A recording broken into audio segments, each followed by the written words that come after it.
What's up, Trader's Edge? It's Mark Sebastian, your only option. Today, I'm going to break down what happened in the stock market and why. We're going to circle back, look at bond market. We're going to talk about the VIX, and I'm going to tell you the stock I'm watching right now. So with that, let's dig in.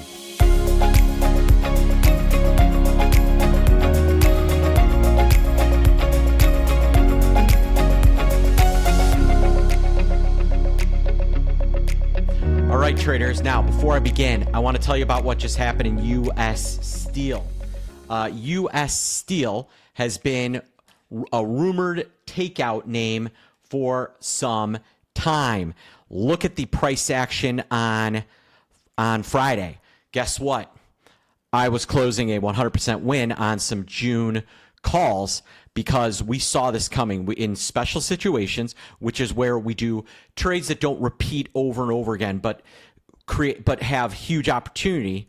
We set up a trade in U.S. Steel. Along the way, I set up three trades, all interlocking. Two big winners, one a loser, but that was the hedge. That's what you expect. But all in all, huge win for special situations, and I have another one coming your way. Stay tuned, or check it out this weekend. This one involves bonds in the stock market, and you're going to love it. So if you're not a member of Special Situations, this is your chance to join. Now, let's talk the stock market. SPX closed down 40 points, 39.919, but we'll call it 40. Off the lows and above the 200-day moving average, which it briefly breached on Friday. But the fact that it held this 200-day moving average, that's usually a good sign for the market. Qs actually looked a little worse for the wear relative to the S&P, but we're coming from a much better place. They're still free and clear of all their moving averages. The Russell 2000, the name we've been watching real close, actually had the best day out of all of them and closed the day in some pretty good shape. Actually closed, just barely down. So it was the best performer. Why? TLT. It actually rallied on Friday on around that tariff news that hit, which we're going to get on in a second. So TLT still in the danger zone, but appears to maybe be trying to set a floor. And this is going to be the crux of the trade that I'm doing in special situations, which I'll explain later on in a different video. So the news that drove us lower was Donald Trump, President Trump, going after Apple. And Apple was worse for the wear, down $6. Now it closed off the lows, but still significantly down, and threatening the lows that we saw in May and in April. End of April. Obviously, it's not nowhere near the lows from early April before we got all those changes. But the level to watch here is, does it break 193? Apple below 193, and we have a problem here, folks. This stock is the stock I am most focused on because it is at a turning point.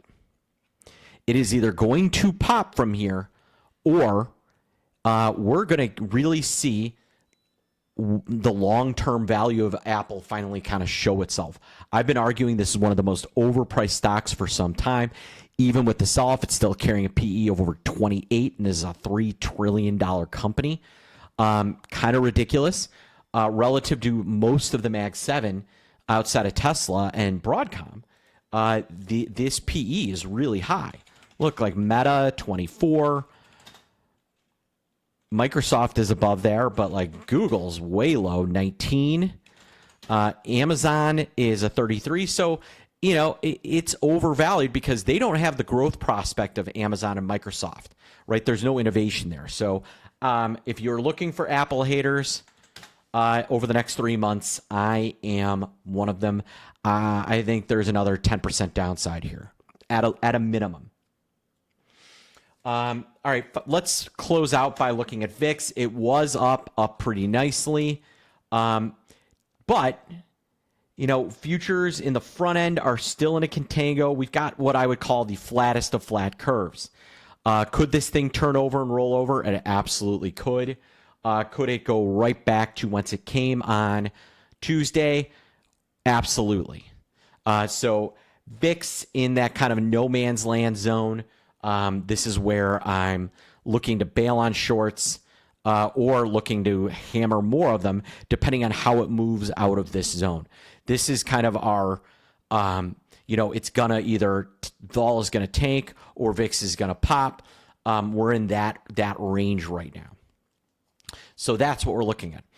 All right, folks, one more time, make sure you check out that special situation offer we have going on right now. This is going to be a big one. I think it might be better than the U.S. Steel play that we just closed on Friday. So make sure, if you're not a member of Special Situations already, you check it out. And if you're watching me on YouTube, please like and subscribe. And I hope you have a lovely long weekend. I am Mark Sebastian. I am your only option. Have a good one.